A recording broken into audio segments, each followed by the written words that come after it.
देश की बहस में आपका एक बार फिर से स्वागत है। हम बात कर रहे हैं बंगाल में चुनाव के बाद हो रही राजनीतिक हिंसा पर। भारतीय जनता पार्टी का आरोप है कि टीएमसी के कार्यकर्ताओं ने उसके कई सारे कार्यकर्ताओं को मौत के घाट उतार दिया, बीजेपी के दफ्तर जला दिए। ये जो तस्वीरें देख रहे हैं ये सीसीटीवी की फुटेज है। ये हावड़ा में बीजेपी नेता उमेश राय के घर के सामने तृणमूल कांग्रेस के लोगों ने तोड़फोड़ की है, ये उसकी तस्वीर है। मैं आपको एक बार फिर से दिखाता हूं। हावड़ा में बीजेपी नेता उमेश राय के घर के सामने की ये तस्वीरें हैं जो हम आपको अभी दिखा रहे हैं। ये सीसीटीवी की तस्वीरें हैं जो अभी अभी हमारे पास आई हैं। और ये हावड़ा की तस्वीरें देखिए किस तरह से पत्थर लेकर, लाठी लेकर उमेश राय जो बीजेपी कार्यकर्ता हैं उनके घर पर हमला बोला जा रहा है। ये तस्वीरें अभी अभी कोलकाता से सामने आई हैं।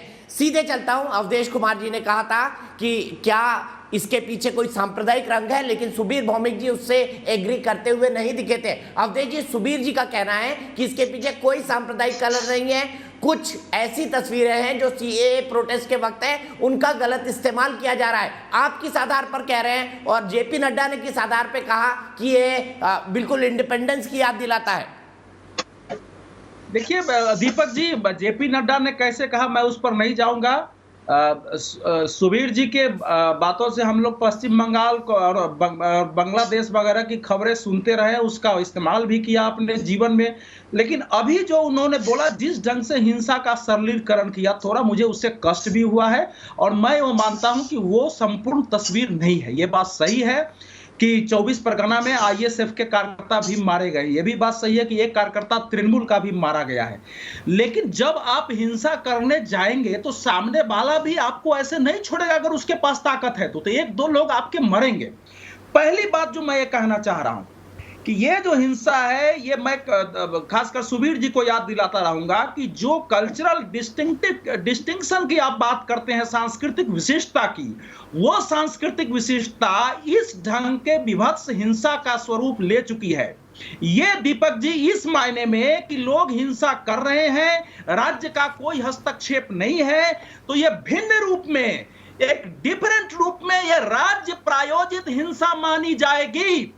ये नहीं कह सकते। ये जैसे 1984 में सिखों का कत्लेआम हुआ, एक दूसरा पक्ष है। लेकिन उस समय भी दिल्ली में यही हुआ कि जब कांग्रेस के लोग हिंसा कर रहे थे, गृह मंत्री फोन बंद करके बैठ गए थे, पुलिस ने छूट दे दी थी और 12, 13, 14 घंटे में कत्लेआम हो गया था। वहां भले कत्लेआम नहीं हुआ है। तो इस नाते ये राज्य प्रायोजित हिंसा है, राजनीतिक हिंसा है, लेकिन ये सामान्य नहीं है। दूसरा, जो सुबीर जी कह रहे हैं कि इसका कोई सांप्रदायिक रूप नहीं है, मैं कहता हूं कि आप जरा उन खबरों को देखिए। एबीपी ठीक है कि वो आरएसएस का विंग है। पूरे देश के लिए कलंक है। आप देश के लिए कलंक है। कलंक, अरे देश के लिए आप लोगों ने जिस ढंग से कलंकित किया है पश्चिम बंगाल। मानव जी सुन लीजिए ना प्लीज। आप दोनों एक दूसरे पर चिल्लाएंगे, यहाँ पर सबको अपनी बात कहने की आजादी है। मानव जी आपकी भी बात सुनिए, अवधेश जी की बात सुन लीजिए ना। अधिकार नहीं है। आप नैतिक अधिकार खो चुके हैं बोलने का, नैतिक अधिकार खो चुके हैं बोलने का। सुबीर साहब, मैं 1 मिनट आ रहा हूं आपके पास, आप ही के पास आना था मुझे। मानव जी सुन लीजिए ना, अवधेश जी की बात सुन लीजिए प्लीज। नहीं सुनेंगे। मैं मानव जी से तू मैं करने नहीं बैठा हूँ, क्योंकि ये चिल्ला के आवाज बंद करा रहे हैं। आप आवाज बंद कराना चाहते हैं। कहाँ है प्रशासन? आपकी प्रशासन कहाँ है? आपके 215 विधायक कहाँ है? आपके एमपी कहाँ है? आपके मुख्यमंत्री कहाँ है? सड़कों पर क्यों नहीं आए अभी तक हिंसा को रोकने के लिए? इस समय जो सबसे ज्यादा आवश्यकता है, सुन लीजिए, वीरभूम के कानून में मैं फिर नाम लेना नहीं चाहता था, लेकिन 1000 से ज्यादा हिंदू पुरुष और महिलाएं वहाँ फील्ड में रहने को मजबूर है। नदिया जिले में यही स्थिति पैदा हुई है। कांग्रेस के जतिन प्रसाद का ट्वीट देख लीजिए कि मुर्शिदाबाद और मालदा में। मानव जी प्लीज, मुझे ऑडियो डाउन करना पड़ेगा, ऐसा मत करिए प्लीज। Manav ji please. आपको मानना नहीं दीपक जी, आपको इनको रोकना होगा। ये अवधेश जी कंक्लूड करिए प्लीज। ये भाईचारे नहीं, सवाल है कि ये चिल्लाएंगे तो कंक्लूड नहीं होगा। इन्होंने पूरे पश्चिम बंगाल के, अरे आप चुनाव जीत गए हैं, चुनाव जीत गए हैं, थोड़ी मर्यादा, थोड़ी बड़प्पन दिखाइए। जिनको मारा जा रहा है, बलात्कार हो रहा है, छेड़छाड़ हो रही है, आग लगाई जा रही है, उत्तरी दिनाजपुर गोरखपुर में एक पार्टी के कार्यालय जलाते हुए जो लोग दिखे हैं वो किसी संप्रदाय के ही लोग हैं, कैसे बात कर रहे हैं? शमशान कब्रिस्तान गुजरात में है। मानव जी, अपने आप को ऑडियो डाउन कर रहा हूं।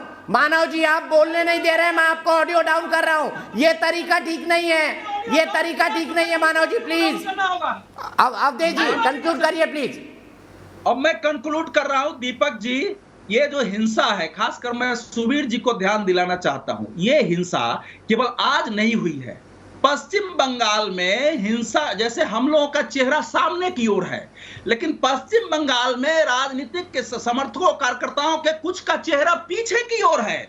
वो चुनाव के दिन मतदान केंद्र की ओर नहीं दिखता है, लेकिन मोहल्लों में, गांवों में वो चेहरे से वो एक आतंक का चेहरा होता है कि भैया अगर मेरे समर्थन में वोट डालना है तो आना, नहीं आओगे तो फिर हमारा चेहरा सामने आएगा मतदान खत्म हो जाने के बाद। और वो चेहरा सामने निकला है इस समय। वो एक आतंक का खूंखार चेहरा है, उसमें सांप्रदायिकता भी है, और वो ममता जी ने स्वयं अपने व्यवहार से पैदा किया है। इसलिए सुबीर जी हो, पश्चिम बंगाल के भद्रजन हो, हमारे आपके जैसे लोग हो, वो चाहे हिंदुओं की सांप्रदायिकता हो, मुसलमानों की सांप्रदायिकता हो, यह समय है उसका डटकर मुकाबला करने की, और कि साधारण पॉलिटिकल वायलेंस का के सुबीर साहब, एक छोटा सा कमेंट, जरा पराजिता जी के पास जाऊंगा। एग्री करते हैं आप अवधेश जी से कि नहीं करते? अवधेश जी से मैं पूरी तरह से एग्री करता हूं एक बात पे, कि जो हिंसा हो रहा है इस पे काबू पाना स्टेट का फर्ज बनता है। हम सिर्फ इतना ही कह रहे थे, एक जगह ही हमारा डिफरेंस है। ये हमने जो दूसरे वो पिक्चर्स का बात का वो अलग है। वायलेंस हुआ है, 11 लोग मारे गए कम से कम हमारे हिसाब से, उसमें मुसलमान भी शामिल है, हिंदू भी शामिल है, पॉलिटिकल पार्टीज के लोग भी शामिल है, सब तरह के। बट ज्यादातर वायलेंस जो है वो रूलिंग पार्टी की तरफ से है, इसमें कोई शक नहीं, और इस पे काबू पाना बहुत जरूरी है।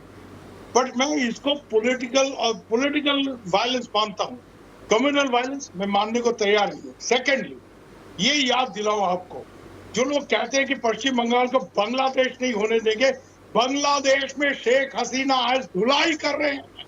हिफाजत इस्लाम, जिन्होंने मोदी जी के विजिट के टाइम में गड़बड़ पैदा किया था, 50 से ज्यादा लीडर को अंदर किया है।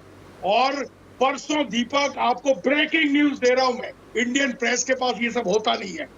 बांग्लादेश के नेशनल सिक्योरिटी इंटेलिजेंस की तरफ से हमारे आईबी को, जिनके साथ उनका क्लोज कोऑपरेशन है, उन्होंने ये कहा है कि हमारे हिफाजत इस्लाम के कुछ रेडिकल्स, कुछ एक्सट्रीमिस्ट पश्चिम बंगाल और असम में घुसने वाले हैं। ये लोग हमारे नेट से भाग रहे हैं क्योंकि यहाँ उनका दमन हो रहा है। दीपक, याद रखिए, जितने बार शेख हसीना ने वहां ये इस्लामिस्ट रेडिकल्स के ऊपर क्रैकडाउन किया है, सब भागकर यहाँ आए हैं। यहाँ पर शेख मुजीबुर रहमान का हत्यारा भी यहाँ से पकड़ा गया है, सही बात है। मजीद हैंडओवर। तो ये जो चक्कर है ना, कि कह देना बहुत आसान है, बांग्लादेश आपसे इकोनॉमी में आगे चला गया, लॉ एंड ऑर्डर में शेख हसीना जिस ताकत के साथ इनके खिलाफ पेश ठीक आते हैं, अनफॉर्चुनेटली वो हमारे यहाँ नहीं देखने को मिला है। वो हमको यहाँ देखने को नहीं मिला है। आज के तारीख में ममता दीदी जीती है। ठीक है, इस पर एक अलग बहस रखेंगे सुबीर भाई, इस पर एक अलग बहस रखेंगे। जो एक्सट्रीमिस्ट बांग्लादेश से घुस रहे हैं, इस पर एक हम अलग से बहस करेंगे और इसको व्यापक ढंग से डिस्कस करने की कोशिश करेंगे कि इसका कितना खतरा है। लेकिन एक क्विक कमेंट मानव जायसवाल से। मानव जी, यहाँ पर सुबीरदा भी मान रहे हैं कि हाँ, स्टेट स्पॉन्सर्ड हिंसा है, आप क्या कहेंगे? मोटे तौर पर उनका शब्द है। जो ये मैं एक ही चीज बोलूंगा, ये सांप्रदायिकता की बातें ना करें। ये जो ढोंगी पत्रकार है ना, ये जो ढोंगी पत्रकार हैं, ये जो सांप्रदायिक फैला के इंडिया को दूषित करना चाहते हैं, बंगाल को दूषित करना चाहते हैं, बंगाल की अस्मिता को खंडित करना चाहते हैं, मैं उसका विरोध करूंगा। अगर आपने कहा इसको बंद कर, अपराजिता जी, एक क्विक कमेंट 30 सेकंड का। क्या ये कहना कि आजादी की याद आ गई, इंडिपेंडेंस के समय की हिंसा की याद आ गई, ये कहना गलत है जेपी नड्डा जी का, जो मानव जी कह रहे हैं? खिलाफ है और इसका हमने इस राजनीतिक हिंसा को बहुत संजीदगी से लिया है, बहुत गंभीरता से लिया है। हमारे कार्यकर्ताओं के जीवन का सवाल है, हम अपने कार्यकर्ताओं के साथ खड़े हैं। और मैं आपको सबको बताना चाहती हूं, भारतीय जनता पार्टी ने निर्णय लिया है कि कल से हम हर राज्य में तृणमूल कांग्रेस की गुंडागर्दी को सबके समक्ष रखेंगे, हर तरह का विरोध प्रदर्शन किया जाएगा, लेकिन सारा विरोध प्रदर्शन लोकतांत्रिक तरीके से होगा, शांतिपूर्ण तरीके से होगा।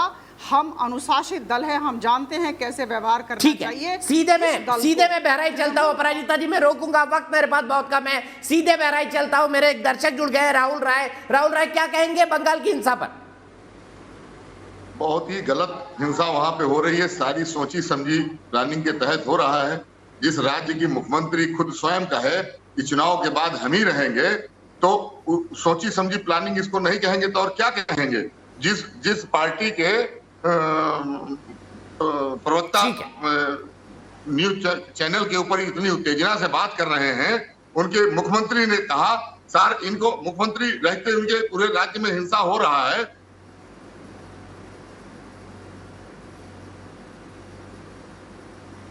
ठीक है राहुल राय जी, हम यहीं पे रुकेंगे। आपने कहा कि जो राजनीतिक पार्टी हिंसा में लिप्त हो, सवाल यहां पर यही है कि क्या राजधर्म ममता बनर्जी को नहीं निभाना चाहिए? राजधर्म वो निभाएंगी, ऐसा हमको पूरा भरोसा है। चलते चलते मैं आपको बता दूं, हमने सवाल पूछा क्या हिंसा बदले की कार्रवाई है? 90% हमारे दर्शकों का मानना है कि हिंसा बदले की कार्रवाई है। फिलहाल एक ब्रेक।